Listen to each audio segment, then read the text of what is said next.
Hello there. Today is April 16th, and as I said, I was going to do another short-ish video, hopefully short-ish. Might go into 5 minutes, might go into 7 minutes, we'll see. And it's going to continue on with the mindfulness approach to writing. And starting off, I had an interesting conversation with someone about 10 days ago, right in the middle of a supermarket, believe it or not.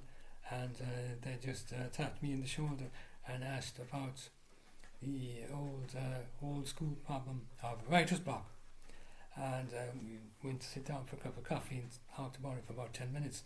And my approach to the writer's block problem, as I was explaining, is rather straightforward. I don't particularly have that problem myself, I have to admit. And to explain that, I just need to say that it's largely because I don't force myself to write. I don't set out to do 1,000 words a day or 5,000 words a day or anything like that, or so many pages every day. Sometimes it's just something as simple as doing a single paragraph or even a single line describing a character or particular scenes, and I'm happy enough with that for a day. It's a level of contention I have found with my writing, and I think if you find a level of contention, you won't mind it when you hit writer's block, because it won't bother you. If you get into writer's block problems, there's something bothering you. It's probably because you've got a particular scenes in mind, a particular character in mind, and you so desperately want to get it on paper, you want to describe it to people in words, that you get a little bit annoyed because you can't find the words. And as I mentioned to this friend of mine, that I actually mentioned the book to him that I was reading there a few months ago. This is it, The Last Man from Mary Shelley. I don't think I have the mirror image on the computer here, so the words are probably coming out double Dutch. But anyways, The Last Man from Mary Shelley, and the way she writes is superb. It is absolutely superb. Very relevant to modern times, in fact. And considering she wrote this book way back in the late 1700s or something like that, early 1800s, it is just brilliant. If I could write like this, I would feel like I won the lottery. It is just brilliant. She takes a character, and the character is actually quite simple and straightforward. They're ABC. They're not like modern characters like Lee Child and Jack Reacher. They're just too kind of in your face and too kind of dramatic, even though they're supposed to be convincing and realistic. I find them a little bit too typical American kind of characters,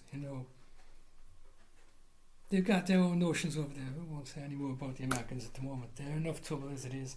And anyway, as I was saying, mindfulness, if you find yourself stuck and getting a little bit annoyed with your writing because you can't find words to describe a character, or finish a chapter, or just do a scenes, take a few days off. And when you go back to it, it might be necessary to revise a few pages, add something to a character, add something to a previous scenes to give you some leeway for the next part. Sometimes if you kind of add a bit of excitement to a particular character, it gives you something to write about, even though it might not be terribly relevant, but it gets you back writing. And sometimes the scenes is the same thing. The scenes might be a little bit boring, and you might be saying, too conventional, too cheesy, change it. It doesn't always have to be a dark and stormy night. Even if you're writing a kind of horror movie or something like that, it can be a beautiful summer's day. Everybody can be on the beach. Everybody can be having a brilliant time, and everything is just lovely. Everybody's smiling and everyone's happy, and that can be a settings for a horror movie. You don't have to be traditional storms, thunder and lightning and spooky characters and stuff like that. It can be anything at all whatsoever. You just write it the way you like to write it. And that was basically what I was saying to him. Write the way you'd like to write it. Forget about trying to impress people. Forget about trying to be, what other people might be thinking your book is like. Take for example, if you've already wrote 4 or 5 books and maybe you've self-published a couple of them, and people kind of expect it to be a continuation, and you're adding pressure to yourself to meet that expectation. Don't worry about pressure, don't worry about expectation. What are people thinking? Don't worry about that either. It's about what you're thinking, it's what you'd like. And that's how I approach writing. I don't do it at all to impress anyone. And as I said to him, that if you're stuck on a scene or stuck on a character, you either add a little bit or take away a little bit. Maybe if you simplify a character, it might be easier to write about them, like Mary Shelley's characters. And it's the scenes as well. Sometimes you're just stuck on a scene, you've got it in your head, it's a lovely scenes and you can't find the words for it. Change the scenes a little bit. Get you back writing, because you can go back to the original idea later on when the new ideas start occurring to you, new words start occurring to you. And don't worry about the language you're using in the writing either. Use very simple, short words like Hemingway used to use. Don't use big fancy words to come across as intelligent or anything like that. Keep it really simple. It's just a matter of changing little bits as you go. If you're stuck, change something. Even something really small, change it, and it gives you an advantage of changing the next scenes. Because as long as you can change your scenes in your mind, it's sometimes easier to write about it. Now anyway, we're going to move on a little from that. And like I said, the mindful approach is about being content when you're writing. You need to find a level of contention. If you're not content, if you're annoyed, if you're upset, if you're depressed about it, it can be more difficult to write when you're like that. It's a mindset approach. Like I said on day 1, sometimes I use emotional freedom technique just to ground myself a little bit, as sometimes when you get a little bit hyped up, all the scenes and words and characters in your mind are just churned around, and it's virtually impossible to translate that into a page of writing when they're all churned around. So, simplification.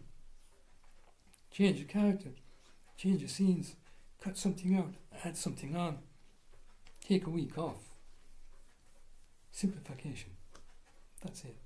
And anyway, I was going to do a reading from the book I'm currently writing, and I had it planned out for the past 2 weeks, in fact. But I kind of,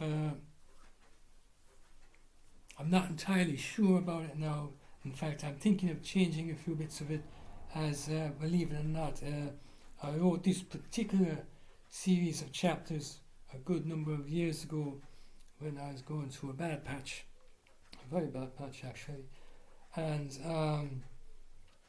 quite slightly unnervingly, it's quite reflective of modern times and states at the moment. So I'm not terribly comfortable with that actually, as it's just coincidental more than anything else, really, just coincidental. And so I'm going to skip the reading, and maybe when I change it around a little bit and make it a bit more comfortable for myself, I will do that reading maybe next week or in 2 weeks' time. So really, like, that goes back to the mindfulness approach again. Sometimes you get stuck something you've already wrote, in fact, like I have a number of years ago, and you're revisiting it and you're going, a bit too close for comfort, and you get a little bit nervous. So change a few words around, change your character around, change your setting around, be a bit more comfortable with it. So, anyway, there. How many minutes am I talking now? Coming up 10 minutes. Going on. This is going to be a long one. Oh no! Right. Okay. So anyway, there you have it. I finished speaking to the guy, and he seemed happy enough with what I was saying. There's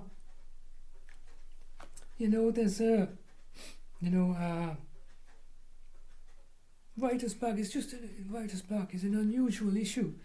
Some people really struggle with it. I just don't. and I think it's probably because I don't worry myself too much. I think that's pretty much it.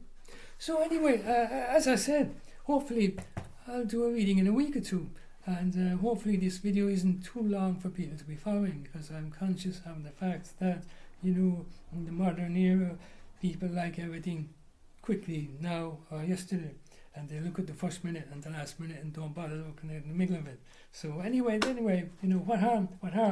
I said my bit, and I think I will leave it at that. And I sincerely hope everybody's going all right out there in the world these days, because things are difficult in the world these days, particularly in the US, as I have a few friends doing an online book club with them, and including a cousin, believe it or not, and they're finding life difficult, and it can be tricky, can be tough. So anyway, if there's anybody out there watching, reading, listening in, look after yourself, and look after yourself primarily, as if you can't look after yourself, you're not going to be much of a help to anybody else. Okay, so I think I'll leave it at that and say good luck to you all.